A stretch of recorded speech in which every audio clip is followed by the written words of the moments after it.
Good afternoon, everyone. Thanks a lot for joining us here today. We were a bit late to start, but it's all good because now we have even more faces that joined us in the room. So kicking things off, does anyone in the room recognize, let me get this started, does anyone in the room recognize what's in this picture? By a show of hands, we know, yes, someone guessed it, that's good. So some context here. A few weeks ago, the NERC in the UK wanted to launch this boat. And then they got creative because they wanted to come up with a really good name, really powerful name to explain what this boat is. To signify the marvelous engineering achievement of this $300 million boat that was intended to go do some research in the Arctic and explore all sorts of science to advance mankind. And they opened it up to the internet. And of course, as we all know, nothing can go wrong when you open up the choice to the internet. So they opened up a poll asking people, what should we name this boat? And the winning vote with over 120,000 votes was this. Pori McBoatface. That's the winning name. So the NERC had to do one of two things. They can either honor the vote and go with this name, or they can backtrack and decide to go with something more serious. Now, they decided to backtrack, unfortunately or fortunately. You can see it either way. The more important thing is that the conversation about this on Twitter was alive and kicking. One of the co-founders of Reddit jumped onto Twitter to talk about a similar experience he had, where Reddit pushed the naming of an endangered whale to be Mr. Splashy Pants. But it doesn't stop there. A lot of brands, including some travel brands like Aer Lingus, jumped on board and decided to tweet out fleet goals with the following image, plain name and plain face. Some more brands and more pictures started popping up on the internet, such as Training McTrainface and Cheesy McCheeseface. So as you can see, within a quick few hours, a quick few days, the conversation was alive and kicking, basically commenting on this commitment or lack of commitment from the NERC in the UK. Thanks a lot for joining us today. My name is Ahmed Absi. I'm a client partner here at Twitter. We opened up the office in Dubai about 8 months ago. We're super excited to be here, so thanks a lot for having us. So today I'd love to talk to you about how Twitter is your live connection to culture. In a way, you can see it as your window to different passion points, your window to different interests that you have. As you can see, the conversation and passions can extend from fashion to beauty to music, sports, news, politics, all sorts of things. Okay, one way we look at the platform is that while some other platforms connect you with people that you went to school with, Twitter connects you to the people you wish you went to school with. It gives you that live connection to culture. Let's take one example from the entertainment industry. So Amr Diab, Egyptian singer, on Twitter, he has over 5.59 million followers. And let's pause for a second to think about this. This is incredible. He has a bigger following than some news networks. What that means is if Amr Diab tweets something out, like Habibi ya Noor al-Ain as an example, it could potentially have a bigger impact than a news outlet tweeting something out. Some brands make use of this big follower base, such as Vodafone that you can see in the top corner over there. Let's use another example, okay? World events. Who's familiar with the story of I Stand With Ahmed? Hashtag I Stand With Ahmed. Good, some people know the story. Some context here. Ahmed is a young boy from the US who decided to build a clock at home and then brought it to school. Teachers saw that his name was Ahmed. They freaked out because it looked suspicious and they called the police. And I'll let the video do the rest of the storytelling.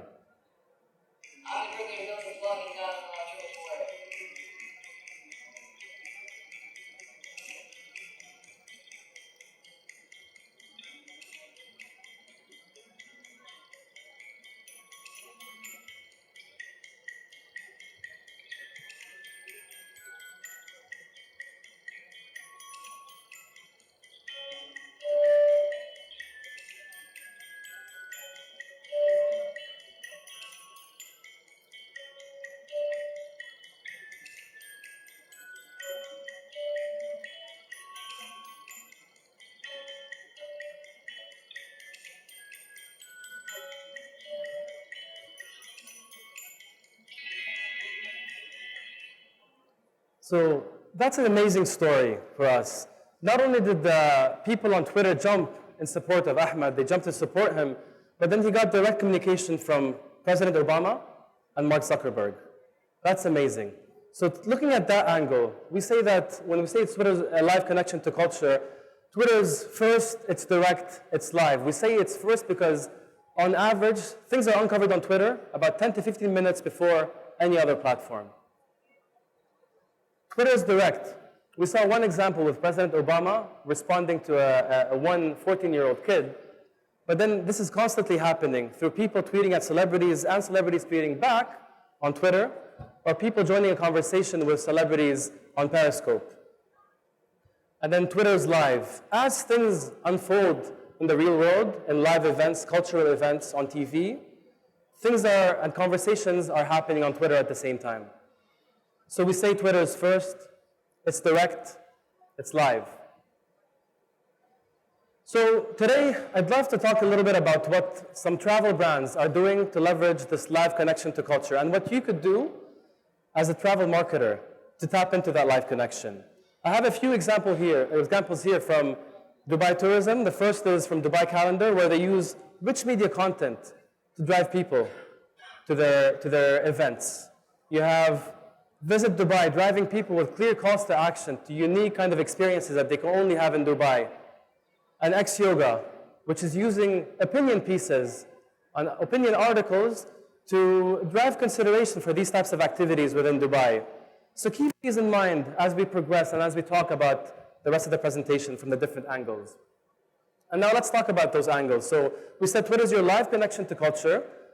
And the three angles that come at play are, it gives you a live audience, it gives you live reach, and it gives you a live canvas. So we'll take a few moments to take you through each one of those. When we say a live audience, we already talked about the types of people and influencers that are on the platform. Be it world leaders, sporting celebrities, entertainment celebrities, media channels, or even millennials and their interests. Okay, so there's various reasons why people would be on Twitter, but it's ultimately about connecting with passion points and interests, a live connection. And the way they connect to Twitter is through mobile, where we see approximately 80% of people connect to Twitter through their mobile phones. It's not a surprising stat. In the Middle East or in the region, it's closer to 90%.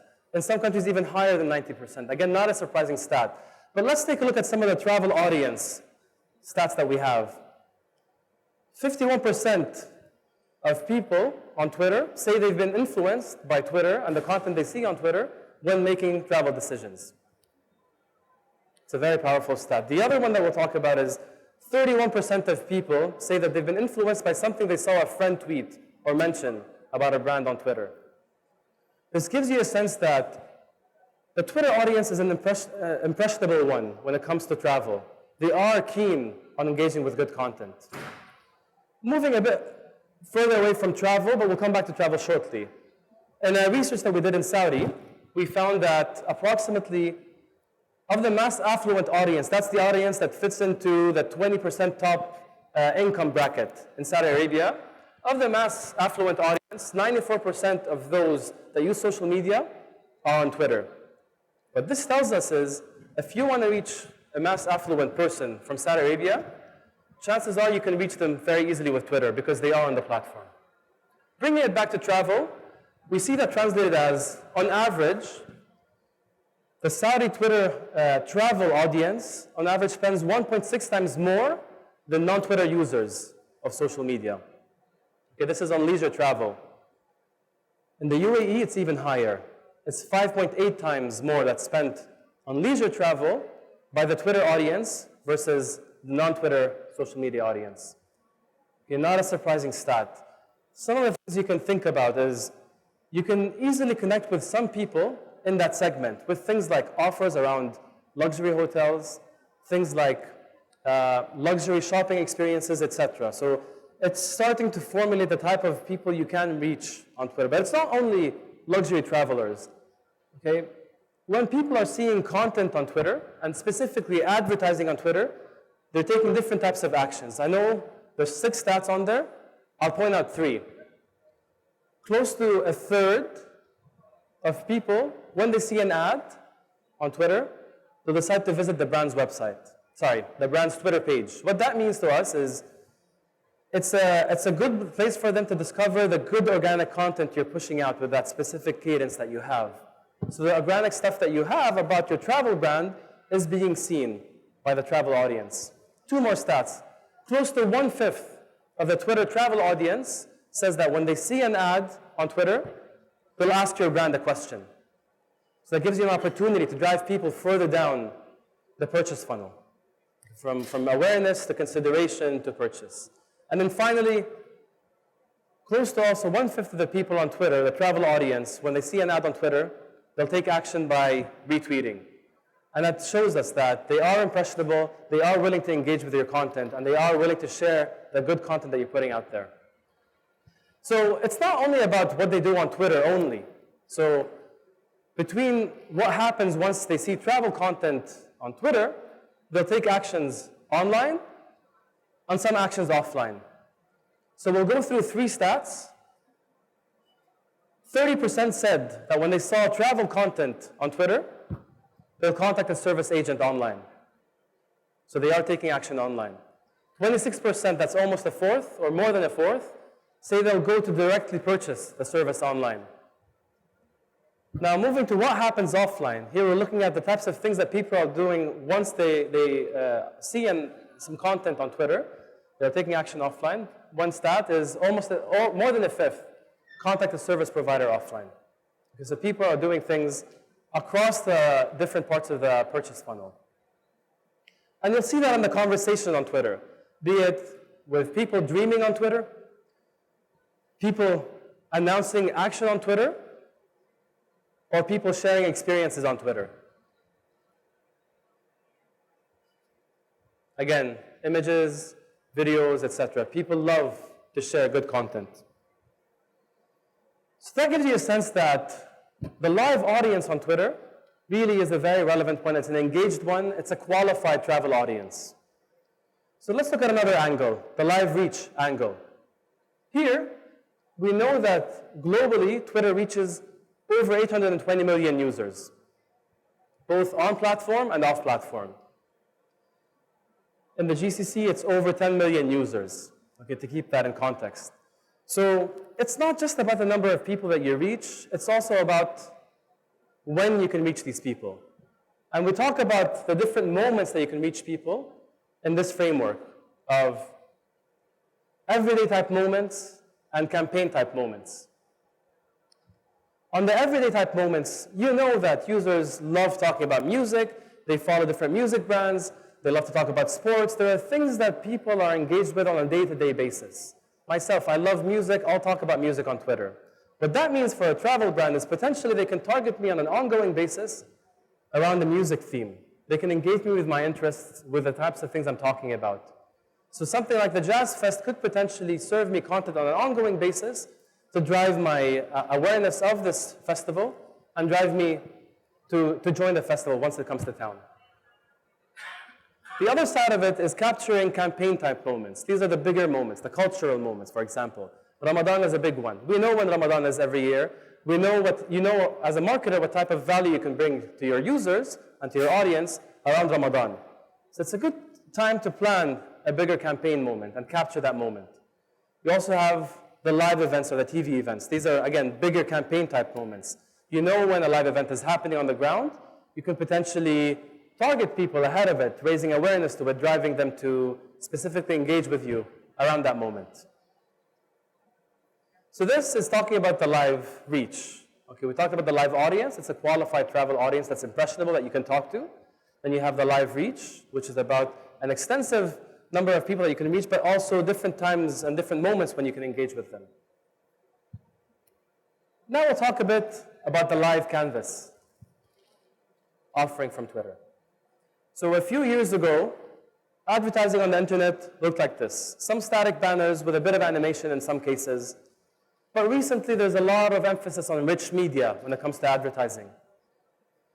Of course, beyond the 140 characters that you can use on Twitter, there's a rich canvas of images, of image galleries, of videos, and multiple custom cards that you can do.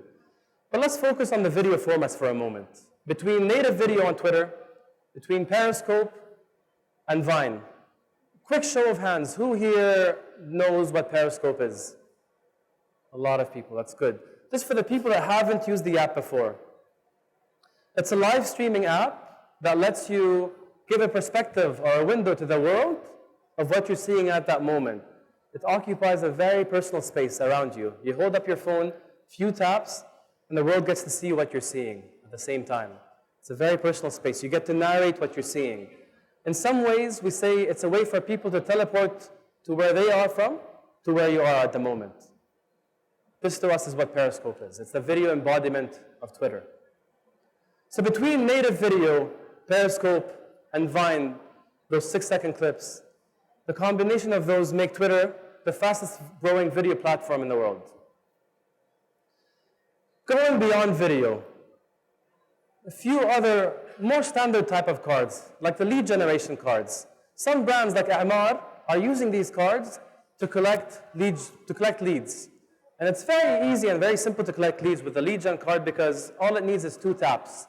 You're removing any types of barriers from users engaging and offering themselves as leads. So that's the lead generation card. What's interesting is that A'mar is doing stuff that's a bit further up the purchase funnel with branding activations, such as this ad using the conversational video format that we have. As you can see over here, and I'll play the video shortly, it's made up of a video that users can watch, plus 2 buttons underneath that they can engage with. What happens, and you'll see the action coming up shortly, is a user gets not only to enjoy the beautiful content you're creating, but they'll get asked a question to take an action and respond. When someone chooses a button, it pre-composes a tweet. And what does that do? It tweets it out to the world. And from there, the followers of the person, like let's say I tweeted that out, my followers would see the response and they'll get a chance to engage as well. What's beautiful about this format is not only are you showcasing your video, you're driving talkability. Let's talk a little bit about content. So we talked a lot about the live audience, we talked about the live reach, we talked about some of the live elements of the live canvas. We'll talk a little bit about content. 2 types of vacationers we'll talk about. People that are planning for vacations and the types of content that they want to see, the top 3 themes. And then we'll talk about people already on vacation and how you can engage with those people. So of the people that are planning a vacation on Twitter, you'll see that the top theme is for them to see travel deals and discounts. Not a surprise. I'm planning for a vacation. I kind of want to see what kind of offers there are. And here's an example by Delta Airlines. The second top theme is they want to see links to opinion articles. If I'm planning a vacation to Greece, let's say, I want to get an opinion of what other people who've gone there think about it. Okay? And that ties back to what we saw about X Yoga. In the way that they're engaging with the audience, they're also sharing some opinion pieces. So it's not only talking about the offering they have, they're talking about opinion articles as well to drive that engagement with the audience. And finally, the third top theme is photos and videos. And let's pause for a second because this is a really important one. This is where it's important to tap into that word of mouth feel that you can achieve on social media and on Twitter. This is talking to the influencers and engaging with the influencers to talk about your brand and creating that genuineness, creating that believability and authenticity. It's super important. Let's flip it to talking about how you can engage with an audience that's already on vacation. Okay, so we talked about the people planning a vacation. What about those already on vacation? 3 top themes. Number 1, people are looking for information about events. Simple example, today ATM is happening. Whoever could potentially be interested in ATM needs to know about it. So it's the type of thing that you need to share with a traveling audience. Second top theme is real-time information. If I feel like if I feel like there's going to be an update about the status of certain things that I'm offering my audience, I need to inform my audience. Okay? Simple example of this is JetBlue. When a delay happens with their flights, they tweet out at their users. These updates need to happen. And the third top theme is last-minute deals. Again, everyone's looking for a good deals while on vacation. So if you can offer me that, I'll engage with your brand. So I'd love to finish off with two very powerful examples that we've seen from around the world, examples of innovation. And the first one comes from KLM with their Happy to Help campaign. In essence, they wanted to create inspiration and they wanted to show people how they can offer exceptional service when you're flying on KLM.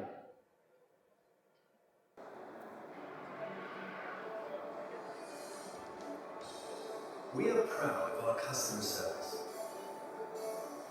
but you have to fly KLM to experience it. That's why, for 1 week, we decided to help out everyone, even people who don't fly KLM. To do this, we set up a special 24/7 Happy to Help control center at the Amsterdam Airport Schiphol, where we track down travelers who are in need of help. Of course, we found many people with help from our staff all around the world, but most by constantly scanning Twitter for hundreds of travel-related search words.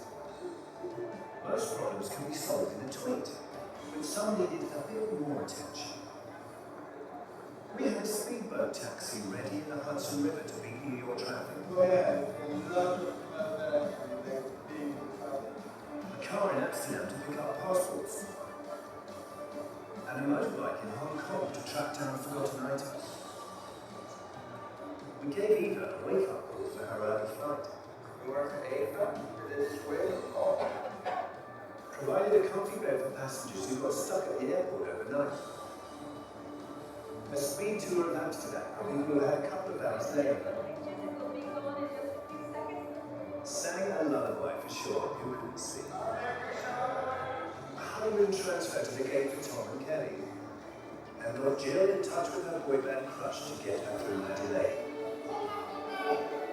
And much, much more. It's been amazing.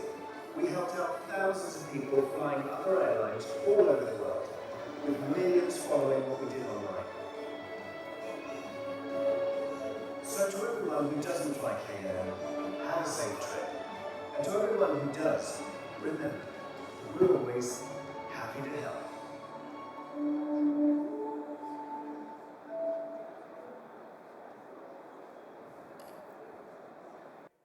Fantastic campaign. One last example I'd love to leave you with, and it's one about Periscope that Skyscanner did when Periscope first opened up. It was one of the first brands to adopt Periscope in a very big way. And here's the example.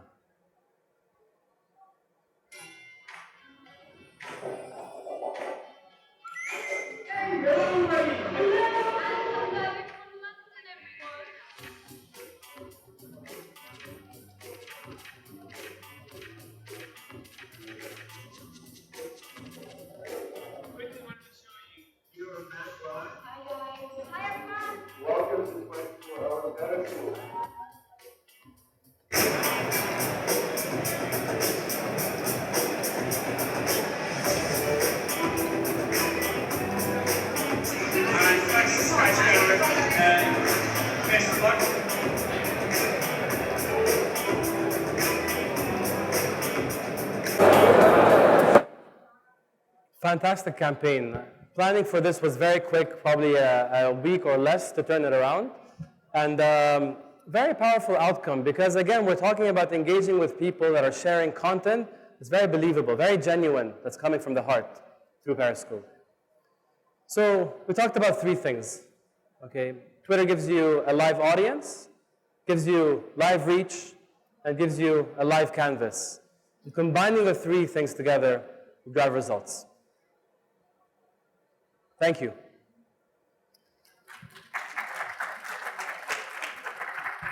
With this, we can start the next segment of our session, and I'd love to invite Benjamin up to the stage.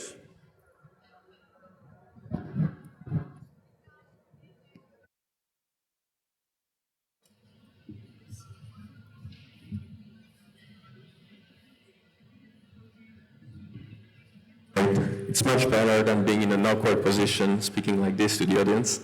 Hi everyone, my name is Benjamin Ompen. I'm responsible for operations, for Twitter operations in the region, so Middle East and North Africa. Thank you very much for coming. Thank you very much, Ahmed, for the great presentation. So today, we're extremely happy to have Issam with us, who is the CEO of Dubai Corporation for Tourism and Commerce. And I'll be delighted to have him with me on stage. And what we'll do is in the next 20, 30 minutes, we'll have a conversation. There's going to be a Q&A, but I think what is even more interesting for all of us is having a proper conversation. So feel free to use Twitter. You can find me, you can find Issam on Twitter as well. You can use the hashtag ATM2016 to ask some questions, and hopefully you'll learn a lot in this conversation. Issam?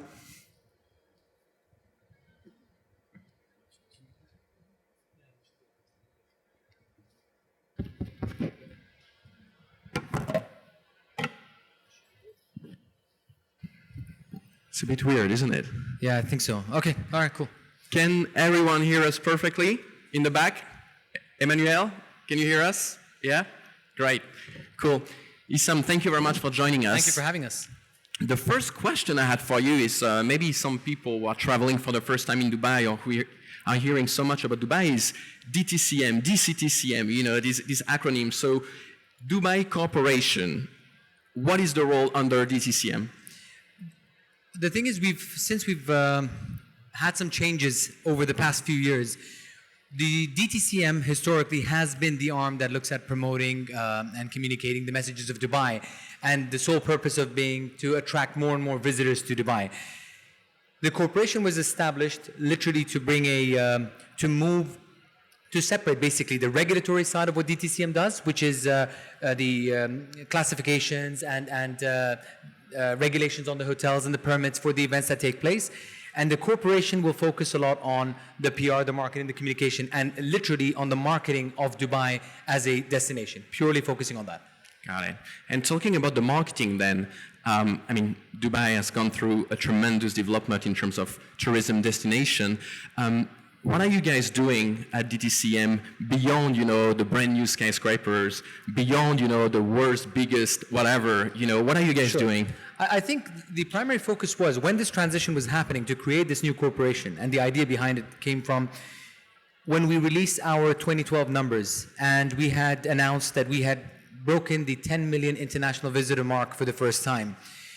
And then we started looking at the statistics, started looking at the numbers, where do these visitors come from, and what are the growth opportunities, where can we reach by when?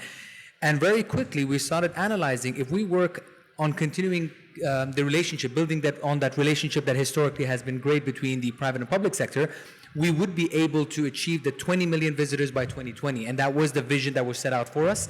And it is a ambitious goal, but I definitely think the way we've set ourselves out, we can achieve it. And again, historically, Dubai has been known or has been put on the map thanks to Emirates Airlines, thanks to a lot of the beautiful developments that have happened from the private sector. Burj Al Arab, Burj Khalifa, the Palm Islands, all of these have helped put Dubai on the map.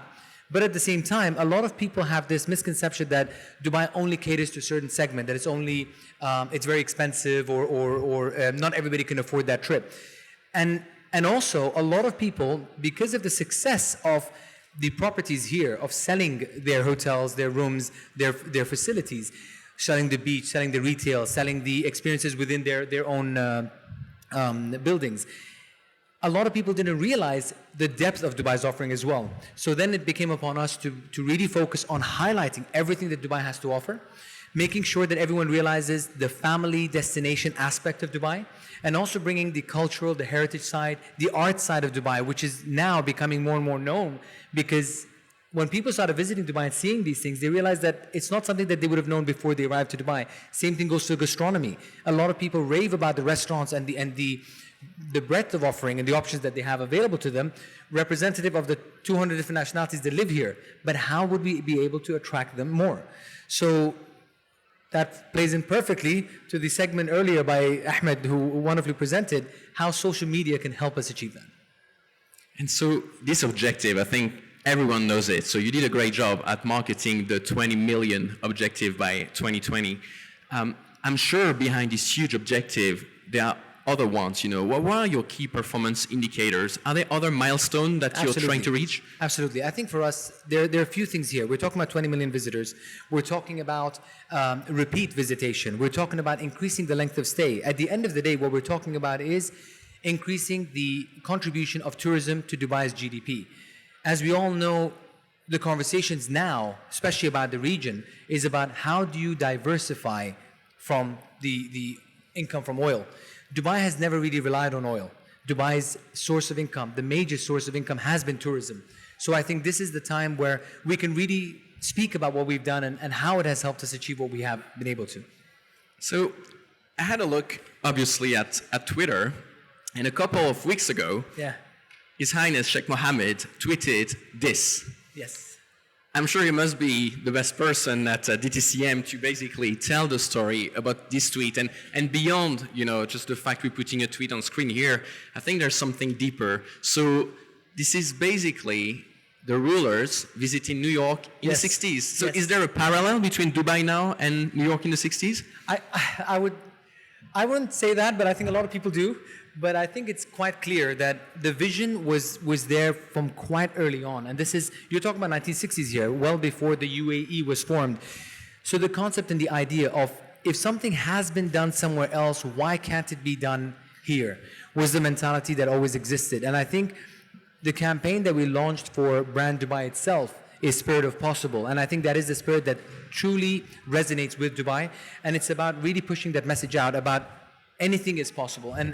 And that push has been literally not just from the leadership down, but also you can see it, as I mentioned earlier, the private and public sector working hand in hand to make sure that they're able to deliver. Because one working on its own will not be able to get to those numbers. And I think His Highness's presence on Twitter is a key indicator of how we like to look at things a bit differently. When it comes to Dubai and being the first of things that or not being worried about taking that first step or taking that initiative, His Highness has been pushing actually quite highly on all leaderships across all sectors to make sure that we embrace technology, we embrace the latest tools that are available to us, and became one of the earliest adopters of Twitter, and making sure that in fact one of his latest presentations, as he was doing it, was being live fed across Twitter as well. And that shows you about embracing these technologies and using it to actually aid what you're after, to get what you're after, becomes key and significant for us. And so you have direction coming from the top. You're also talking a lot about the synergies between public sector, private sector. Absolutely. So what is super interesting in what you're saying, and also based on what you've said in other conferences, is this concept, this holistic view, this concept of basically a whole tourism ecosystem. And today, we are at ATM and we can see the different players of the industry. But when it comes to Dubai, and it definitely feels like you are trying to build this ecosystem as a whole. And I've heard, for example, about Dubai College for Tourism. Yes. Is it an initiative that you can maybe tell the audience about? Absolutely. I think you bring a very good point here. We take a lot of things that we do for granted because it's something that we're very used to. We have regular forums that take place between us and the private sector as well as the public sector. So we have retail forums, we have forums that exist with the 5-star sector, with the 3- and 4-star sector, with the DMCs as well, the operators, because it's very important for us to share with them up-to-date information as to what the statistics look like, what the figures look like, what are the current trends showing in the market, what to anticipate, what are the key source markets that we are after, what are the modes of communication, and what are the segments within that market that we're also seeking. Because the closer we work with them, the better prepared they are to, at the end of the day, service those individuals. And when it comes to service aspect of things, we're talking about repeat visitation here. So we might have a great product, but if the experience at any touch point for that visitor who's our guest or our client at that point in time, and from the immigration desk to the taxi drivers, all the way through to the concierge, the bellboys, waiters at the restaurant, and so on, if at any given point the service does not meet the expectations that we have set, the standards that people expect when it comes to Dubai, we can lose that opportunity. And I think that for us was key. We don't want to leave any room for any chance that we can lose that client from repeat visitation. So the College of Tourism has been established to focus on the softest the softer skills. It's vocational training academy, so having a lot of programs that becomes very easy for people to access, and also working very closely with the industry to make sure that we roll this out in a way where it's convenient for them, and at the same time, when the person leaves, they really feel that they've left this with an everlasting impression that they definitely want to, first of all, they become the advocates and ambassadors of the city and actually start promoting the city even more, but more than that, they also repeat their visitation again to Dubai. Thank you. Anyone visiting Dubai? Anyone has had a bad experience this time? Do you feel like coming back? Putting me on the spot now. Yes, no, yeah, people are a bit shy here. Anyway, if you answer the question, you can win a trip back to Dubai. All right, so now talking to the marketers in the room, I think, Ahmed started touching on this, like online strategy, digital strategy. Yeah. If you are the marketing department of Dubai, basically, to support the vision of 2020, how are you using digital? And my next question is obviously, how do you use digital differently to other traditional media, for example? Right now, if you look at the way we put our strategy together, we're focusing on, let's say, 20 markets, right? As in our main priority markets at this stage. How they consume information, whether it comes to travel itself or also make that purchase, differs quite a lot. There are still some who are very, very hooked to the traditional media in terms of gaining their information, and at the same time also rely on travel agencies to make their bookings. But that trend is also changing. So we cannot alienate one or the other. So we are still, I would say, players within the traditional space. We still maintain good relationship across the board with the travel agencies as well.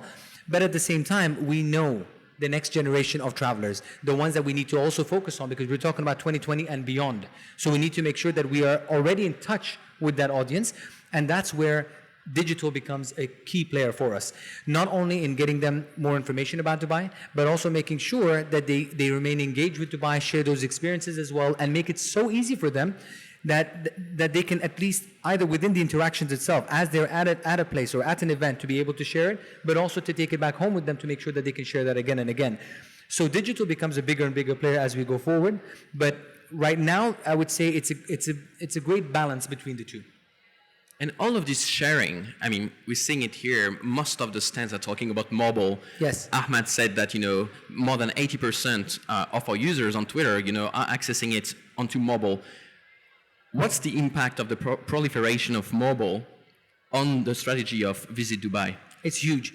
A lot of the things that we work on now, a lot of the solutions that we're focusing on now would have mobile first approach. Because for us, we know that the markets that we're after, especially the new markets, the emerging markets that we're going into and looking at, mobile becomes a huge platform for us to be within that space. And I think if you look at how we've, over the past 2 years, really built our website from ground up, built our app from ground up, focusing a lot on making it so easy for people not just to access information but to share it, but also being readily available on mobile. And again, it's about learning, adapting real time, and making sure that we are within or ahead of the game. And going with this approach that, again, the leadership has been really focused towards driving down, which is the one button or one touch approach for everything. So whether it's purchasing that trip to Dubai or maybe even buying a ticket for an event in Dubai, all has to be seamless within a one touch approach. So mobile becomes absolutely a key player for us. So this one is about your strategy at home, but when it comes to talking about Dubai outside of the UAE, video plays a huge role. Absolutely. We see it, yes, in the collaboration we have on Twitter, but also live video. So what are you doing at DTCM, around video and live video like Periscope? We saw a couple of examples. Actually, I'm proud to say that we were maybe the first government department in the world to actually have a program with the Periscopers, to actually invite them to Dubai, to create a program around it, to give them a platform where they will be able to share that experience. And first of all, introducing people in a big way to how Periscope can help them share those information, and at the same time for us to utilize it as a destination. And that's becoming more and more important as we go forward. A lot of our programs will rely a lot on video because, again, Dubai is one of those products where now people are aware of it. And I always use this example where I used to travel in the past, and wherever I go, I would talk about, the first question would be, where are you from? and my automatic answer would be, I'm from Dubai, next to Saudi Arabia. But now that is gone. Now as soon as I say Dubai, they know Dubai, but it's automatically, they know Burj Al Arab, Burj Khalifa, or Palm Island. So now it's about going into the depth of the offering to show them that there's a lot more to what Dubai has to offer. And it's only when they come to Dubai that they really get to experience that it's well beyond what the pictures they have seen. And I think video gives us that one step closer to getting them to realize why they should go to Dubai, not eventually, but to go to Dubai now. And I'll show you an example of one of the campaigns that we did, which kind of ties everything quite well together. We worked on a program for South Korea, one of the markets that we're focusing on, and there is a popular TV show called Running Man.